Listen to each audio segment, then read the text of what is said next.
많은 관심을 받고 있는 사건, 사고들 짚어보겠습니다. 지금 이 사건 오늘은 손정혜 변호사와 함께하겠습니다. 어서 오십시오. 안녕하십니까? 안녕하세요. 네.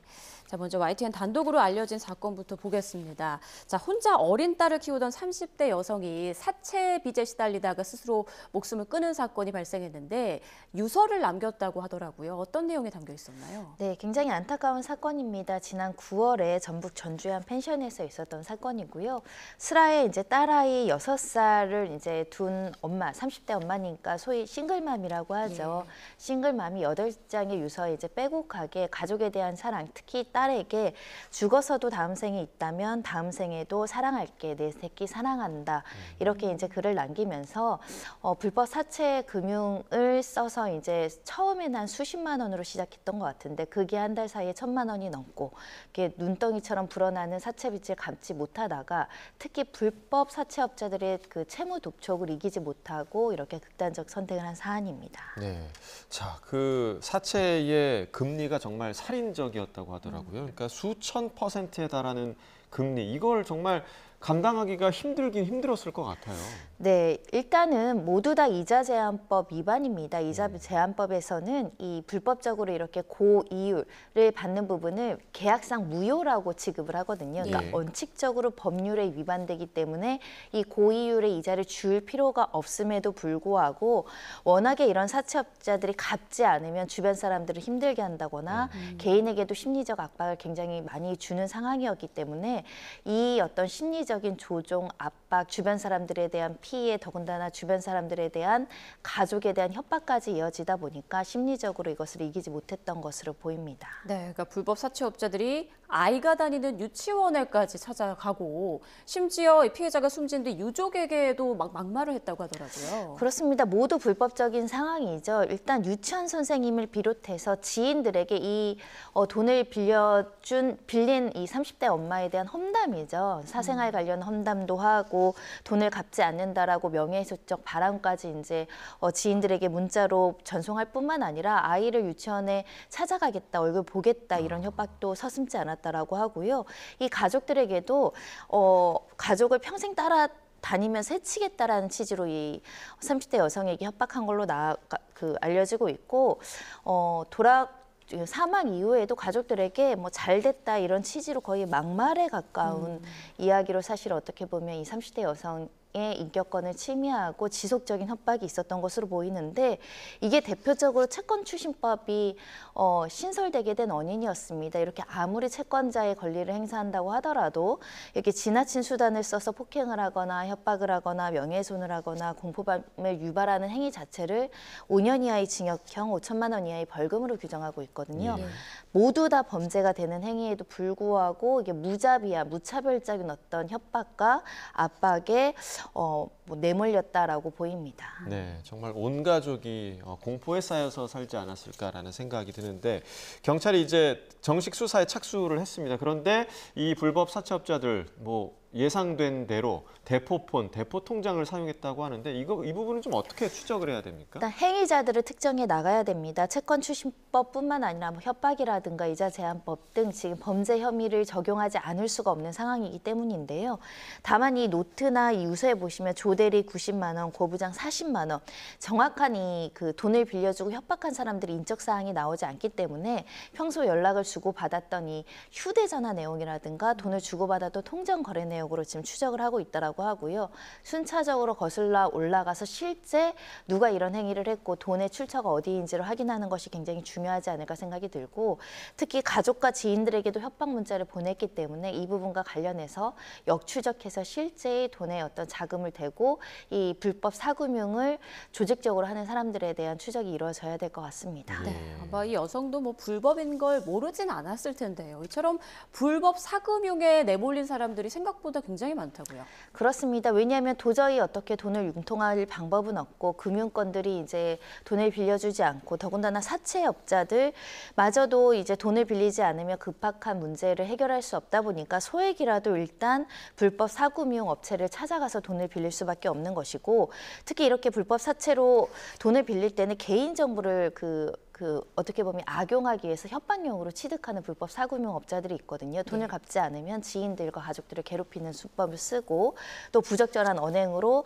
소문을 내거나 신용 상태에 대해서 주변에 소문을 내기 때문에 그게 압박이 돼서 이 고이율, 연 20%가 넘으면 다 불법이거든요. 연 20% 이상의 이자를 줄 필요가 없습니다. 소송 가서도 모두 다 이긴다고 보시면 될 거거든요. 네. 그런데도 법률적인 다툼을 하지 못하고 이렇게 이제 어떻게 보면 굉장히 의무 없는 이자까지 지급하게 되는 것은 이 불법적으로 추심을 하면서 협박하고 명예훼손을 하고 사람들을 괴롭히기 때문이라서 적극적으로 처벌하고 이런 사람들에 대해서 모니터링하는 게 필요하지 않을까 합니다. 네, 사실 뭐 이 여성도 돈 몇십만 원 때문에 이제 이 문제가 시작이 된 건데 자꾸 이런 문제가 좀 반복되면 안 될 것 같은데 좀 대책이 좀 없을까요? 지금 대책이 사실은 시급합니다. 2022년 기준으로만 불법 사금융 시장이 10조 가량이 넘는다라는 예. 것은 엄청 많은 사람들이 이용하고 있고 예. 개중에는 갚아나가고 정상적인 절차로 문제가 해결되는 경우도 있지만 왕왕 이렇게 강력한 어떤 협박이라든가 감금이라든가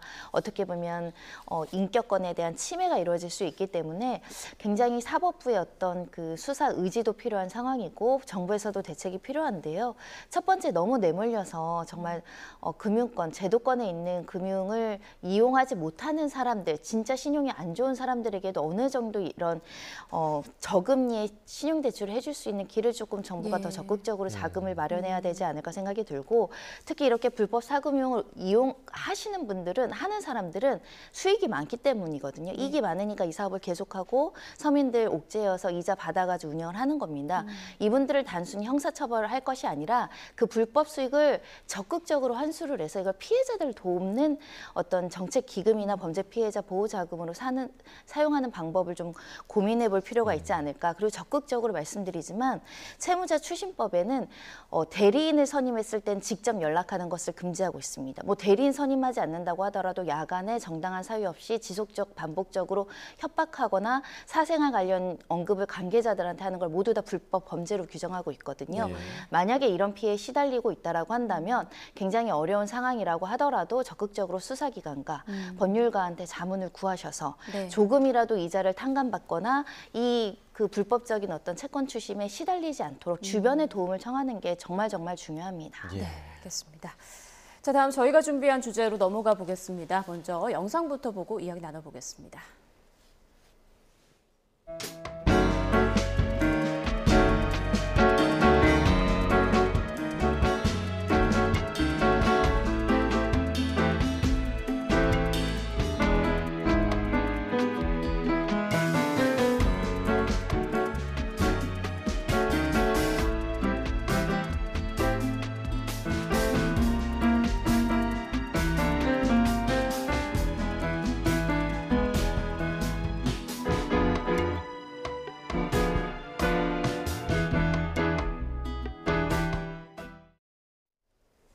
네, 서울 강남 한복판에서 겉으로 보기엔 그냥 평범한 사무실로 보이는 곳에서 불법 도박장을 운영한 일당이 경찰에 붙잡혔다고 하는데요. 그 안에는 마치 실제 해외 카지노 시설처럼 꾸며져 있었다고 하더라고요. 그렇습니다. 여기가 강남 한복판이라는 점도 굉장히 놀라울 뿐만 아니라 문만 열고 들어가면 저렇게 실시간으로 정말 해외에 있는 카지노처럼 연출을 했다는 것도 놀라운 상황인데요. 일단 내부에는 온라인 중계로 실시간으로 도박을 베팅할 수 있도록 이제 장치가 있었다는 것이고요. 승률을 조작하지 못하는 시스템이라고 합니다. 또 그것을 기하로 이제 많은 사람들을 모집을 했다라는 것이고요.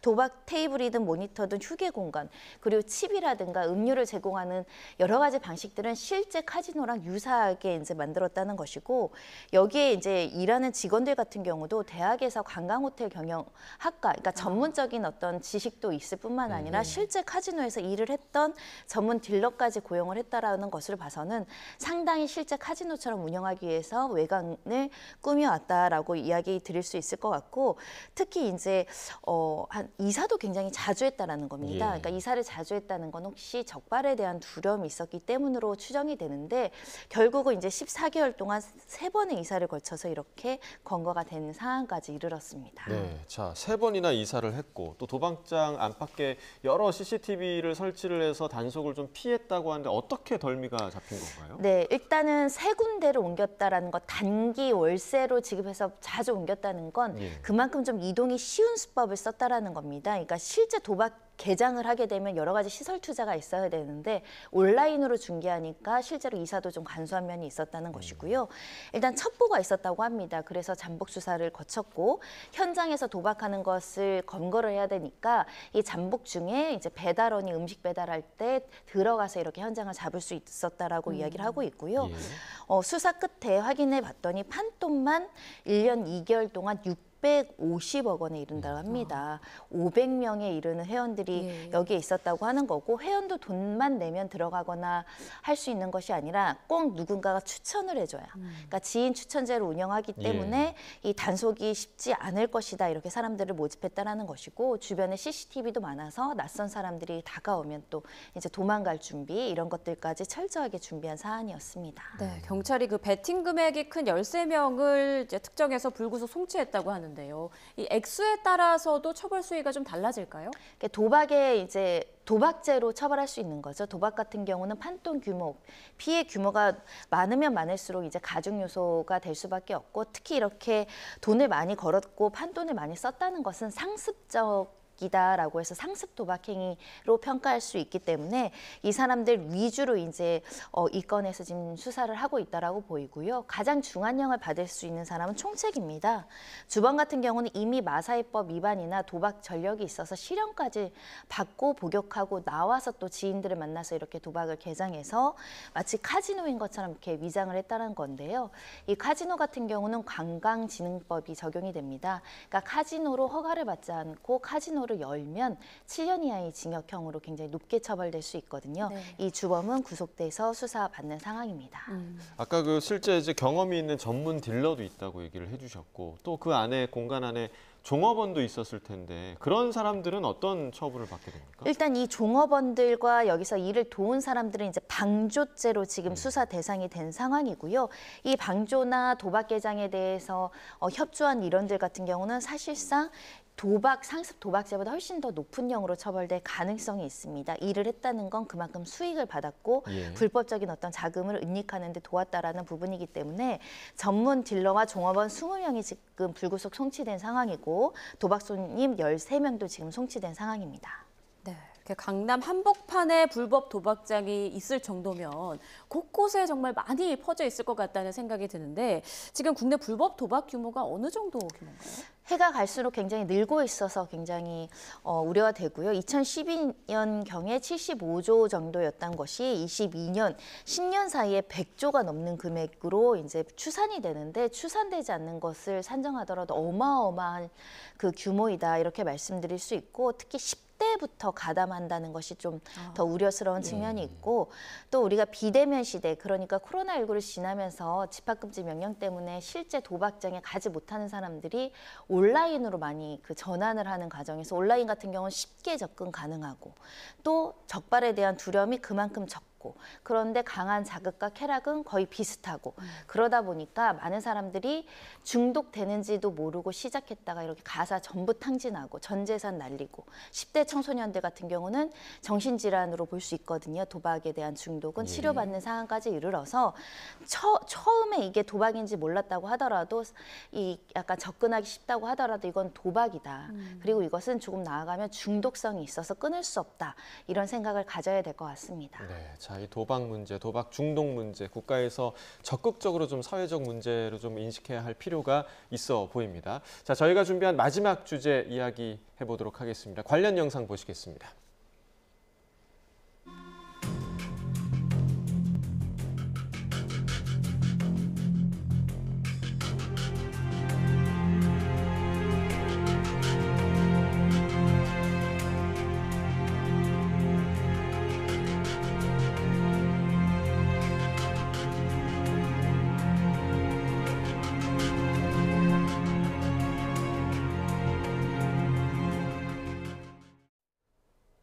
저희가 이제 종종 멧돼지 얘기는 하는데 지금 사슴이 출현한 건 굉장히 좀 이례적인 일입니다. 수원에서 사슴이 출현을 해서 시민들을 공격했다고 하더라고요. 그렇습니다. 실제 부상자가 나왔기 때문에 시에서도 안전 안내 문자로 강교 일대 이제 주의해라, 외출 자제하라라는 재난 안전까지 갈 정도로 처음에는 새벽 1시경 강교의 호수공원 인근에서 산책하던 40대 남성이 공격을 당해서 복부랑 사타구니가 이제 좀 다쳤고요.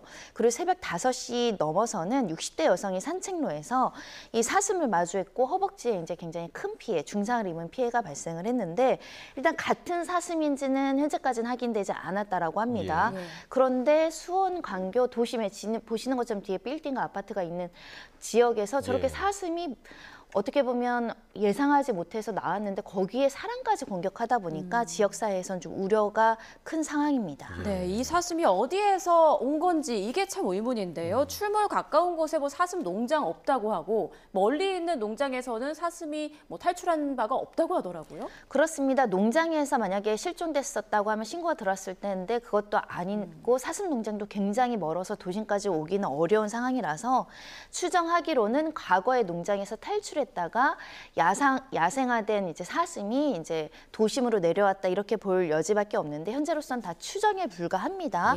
그런데 이렇게 야생성을 가지고 있기 때문에 이 사슴이 사람을 공격하고 실제로 이 사슴뿔이 단단하고 날카로웠고 짝짓기 시즌 같은 경우에는 조금 예민해서 약간 위협감을 느낄 수 있는 행동을 할 수 있다는 겁니다. 지금이 짝짓기 시즌이라고. 예, 10월에서 12월이다 보니까 예. 사육사들도 이 시기에는 좀 위협을 느낄 정도라고 하니 혹여라도 근처에서 사슴 같은 것을 보면은 마주하시지 마시고 조금 멀리서 신고하셔야 될 것 같습니다. 네, 정말 막상 마주치게 됐냐면 좀 공포스러울 것 같긴 한데 수원시에서 이제 포획 작업에 나섰다고 하는데 사슴이 근데 유해 야생동물로 지정된 종이 아니라고 하더라고요. 그렇습니다.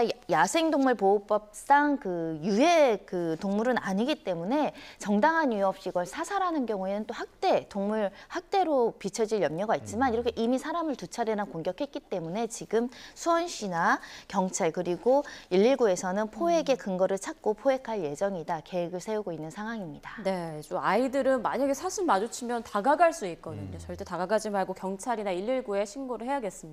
지금까지 손정혜 변호사와 함께 주요 이슈들 살펴봤습니다. 고맙습니다.